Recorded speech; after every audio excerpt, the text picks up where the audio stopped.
Recientemente el Papa Francisco se dirigió a la Rota Romana, a la Sacra Rota Romana, para hablar del tema de la nulidad matrimonial. Primero hay que explicar que el nombre de la rota viene, digamos, del término circular o de rueda, no de estar rota o partida, ¿no? Y es el tribunal de la Santa Sede donde finalmente se deciden los casos de nulidad matrimonial. Es decir, cuando dos personas que contrajeron matrimonio creen que el matrimonio católico que contrajeron es nulo, recurren a un tribunal eclesiástico. No todas las diócesis tienen un tribunal eclesiástico. Las diócesis más pequeñas remiten a las personas a diócesis o arquidiócesis más grandes que tienen tribunal eclesiástico. Y ahí aparece el primer problema: no todos los católicos tienen acceso a un tribunal eclesiástico. Y eso tiene que ver con un problema que la Iglesia no puede resolver de la noche a la mañana. Es el tema de la falta de sacerdotes suficientes y que estos sacerdotes sean además canonistas expertos. Yo sé que muchas personas han dicho, bueno, pero yo puedo ser un canonista, pueden ser canonistas laicos. Sí, es verdad que pueden ser canonistas laicos, pero no para resolver todos los casos de nulidad, porque en los casos de nulidad hay cosas que corresponden estrictamente a la conciencia y que en consecuencia tienen que ser manejadas a través de el sigilo propio del sacerdocio. Los casos que requieren una revisión son enviados por estos tribunales eclesiásticos a la Rota Romana. Y una vez al año, cuando comienza, digamos así, el año judicial, por así decirlo, de la Rota Romana, el Papa se dirige a ellos. Usualmente los papas insisten en la importancia de que el proceso de defensa del vínculo del matrimonio sea en serio, que no se haga un trámite cualquiera, que no sea un trámite rutinario, que realmente se examinen las conciencias, la voluntad de las personas.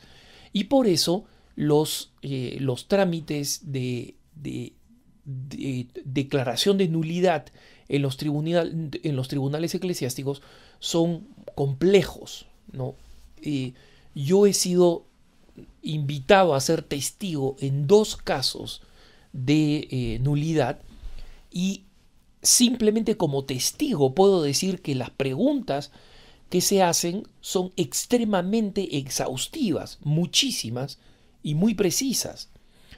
Y siendo que yo no era una de las partes involucradas, sino simplemente uno de los testigos llamados por una de las partes, ¿no? Obviamente no puedo dar más detalles porque todo este proceso se produce bajo el secreto, y yo he juramentado secreto de las cosas que dije o de las preguntas que me hicieron, etc.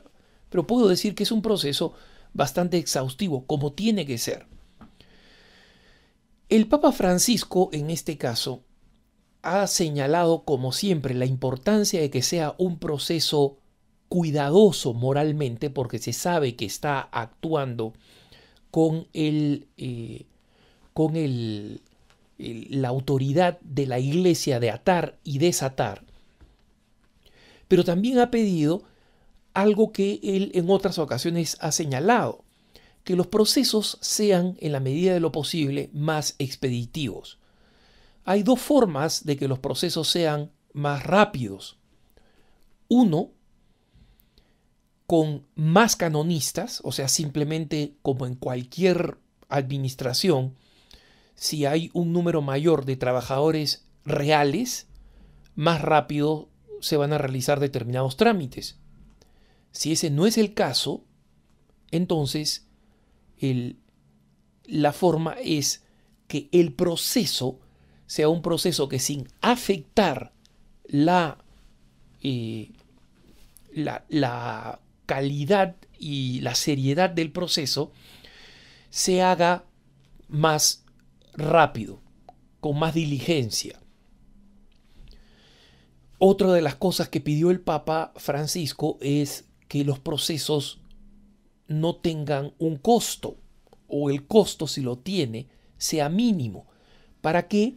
Para que el procedimiento, el proceso de nulidad matrimonial esté al alcance de cualquier persona y el costo no sea un impedimento. Existe una leyenda urbana de que las personas ricas son las que consiguen las nulidades y los pobres no las consiguen. Esto no es verdad, porque el costo de las nulidades, del proceso de nulidad, nunca ha sido un costo alto. Pero para una persona muy pobre, cualquier costo es un impedimento. Entonces, eso es verdad y por eso el Papa lo pide. Pero que las nulidades matrimoniales se hayan repartido como panqueques o como tostadas o como arepas, como buñuelos a los ricos, es absolutamente falso.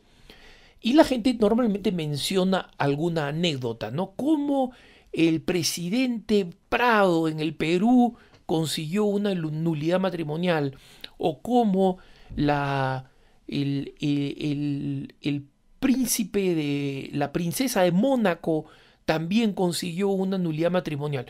Bueno, porque esas eran personas famosas y sus nulidades se hicieron públicas por la prensa. Pero existen muchas otras personas que han recibido su proceso de nulidad siendo nadie y no teniendo recursos económicos. Es más, en muchos casos el problema es la sensación de que en algunos países, como por ejemplo Estados Unidos, Canadá o Alemania, las nulidades matrimoniales se entregan con demasiada facilidad. Y esto se evidencia en el número. Son los países que tienen los números más altos de nulidades matrimoniales de lejos. Y no es porque sean los que tengan proporcionalmente más procesos, ¿no? Hay otros países donde también hay procesos y no se declara la nulidad matrimonial. Por eso es que los papas en general insistían, hay que tener mucho cuidado en defender el vínculo. El Papa Francisco no ha hecho menos, no ha dicho, denla más fácil, háganla más fácil.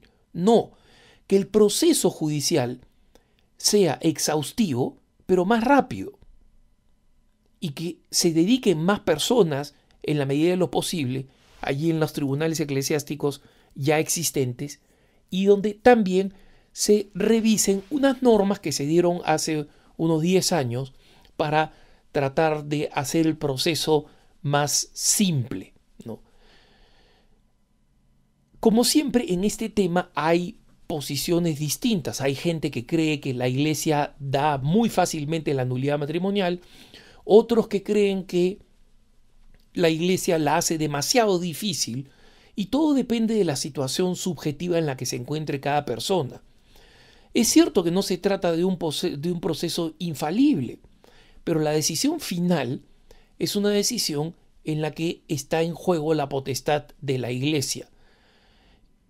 Digo esto porque algunas personas, algunos lectores de Así Prensa me han preguntado, Alejandro, ¿qué pasa si es que un tribunal eclesiástico declaró la nulidad matrimonial, pero en el fondo, no hubo honestidad de parte de las personas que acudieron, o mintieron, o engañaron, o torcieron la realidad, y en consecuencia lo que la Iglesia ha declarado nulo, en el fondo no habría causa para que fuera nulo? Ese no es un problema que recae sobre la Iglesia, sino que recae sobre la conciencia de las personas que actuaron mal, ya sea los que fueron a buscar la causa de nulidad matrimonial, ya sea el sacerdote que consideró estas personas se la merecen porque así lo creo, por una opinión subjetiva. Pero eso no cambia la potestad real y formal de la Iglesia de que ese matrimonio ha sido declarado nulo, y que en consecuencia las personas que estuvieron involucradas en esa relación que ha sido declarada que no fue un matrimonio, pueden casarse canónicamente por la iglesia. Pero al fin del día, todos los permisos que la iglesia da, todas las cosas que autoriza o que niega, se terminan decidiendo el día del juicio. Y cada persona involucrada en una de estas decisiones va a tener que dar cuenta de lo que supo y de lo que hizo deliberadamente. Entonces, nadie puede poner en duda que una nulidad matrimonial es válidamente nula si es que un tribunal eclesiástico así lo declara. Una persona puede decir, a mí no me parece, yo creo que esta relación, si era un matrimonio, si lo hicieron a conciencia, etcétera, etcétera.